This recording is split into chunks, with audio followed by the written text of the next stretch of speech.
Adolescence, a time of opportunity.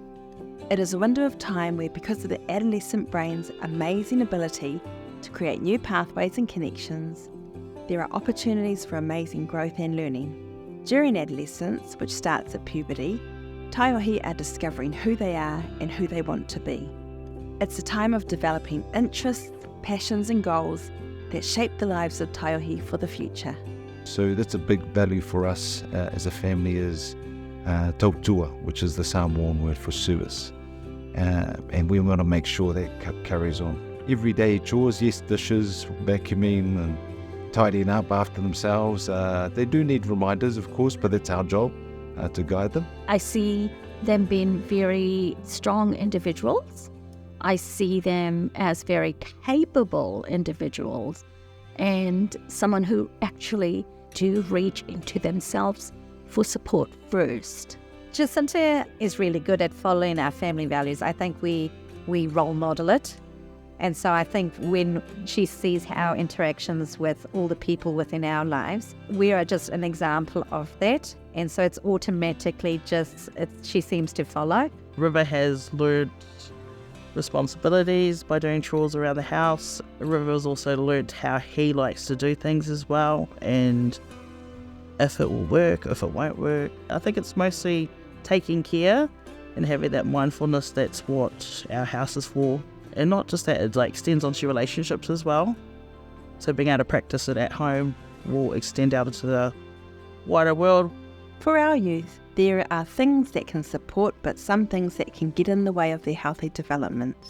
They are all individuals, all unique, and this time will look different for each of them. Playing rugby and volleyball has taught me a lot about connections, leadership in some ways, friendship.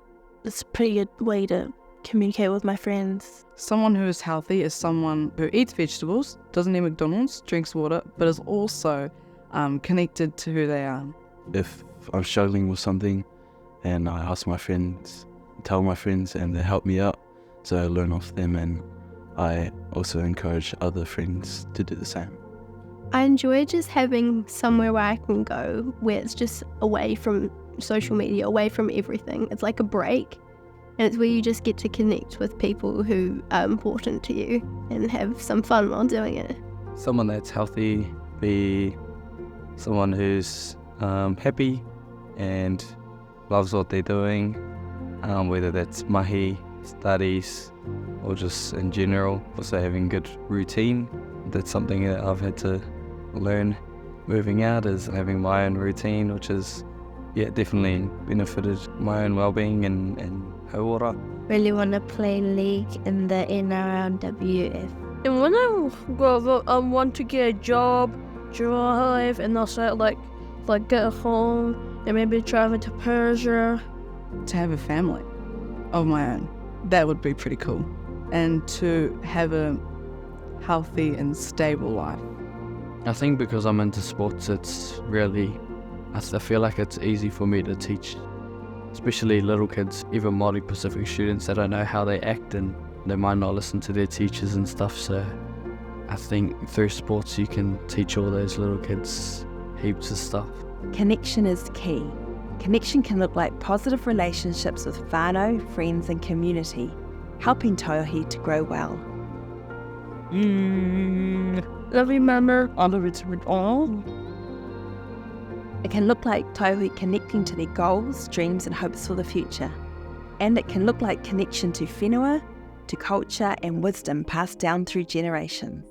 The beautiful thing about our culture is the interconnectedness of everything. This is down to birds, bugs, trees and the whakapapa that come in between. So when I step into the garden, even into the harakeke, River watches me and I'm spending time with our tupuna there.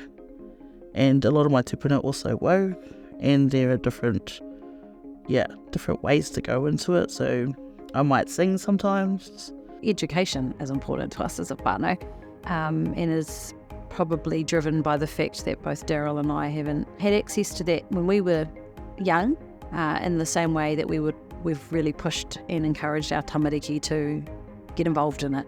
So yeah, I think that's become the flavour of our whānau. Not about excellence, actually, more about participation and that we're lifelong learners. If they've been asked to write a speech, deliver a speech, research, those types of things, and then inevitably they need to be able to present that. If it was a Samoan speech, for example, they have a lot of support from their papa, Jason, but also from their grandparents. We start them early so that they can build year on year. I just think it's important to get them into a career that's actually meaningful and makes a difference in life. So I talk to them like that, something that actually has a purpose and work for the better of humanity. We always remind her to be respectful. So even when you're angry with somebody, don't be quick to have a sharp tongue. Don't be quick just to get, because you might be emotionally charged, and say something. So we just remind her to think about what she's going to say and how she's going to say it. As Taiohi make connections to people, to themselves and to their world, they can build the skills and tools to reach their potential in healthy ways.